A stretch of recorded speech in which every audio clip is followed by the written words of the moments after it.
এমনকি পশু পাখি বিষ্ণু ইসলামকে দেখে চিনতে পারত। একবার এক ইহুদিদের একবার এক আনসারি সাহাবীর খেজুর বাগানে বিষ্ণু ইসলাম ঢুকলেন।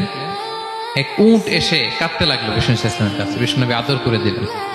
কানে কানে কি যেন বললো। বিষ্ণু ইসলাম সাহাবাদের বললেন, তোমরা জানো সে কি বলেছে? সে বলেছে যে তার মনিব তাকে দিয়ে কাজ করায় অনেক, কিন্তু খাবার দেয় না। বিষ্ণু ইসলামকে সে চিনতে পেরেছে। বিষ্ণু ইসলামের কাছে এসে অভিযোগ দিয়েছে।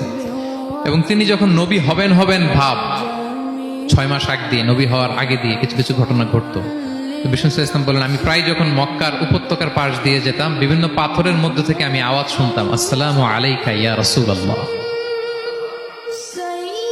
মদিনায় অবস্থানরত অবস্থা বিষ্ণু ইসলাম বলেছেন যে এখন যদি আবার মক্কায় যেতে পারতাম, তোমাদেরকে পাথরটা দেখাতে পারতাম।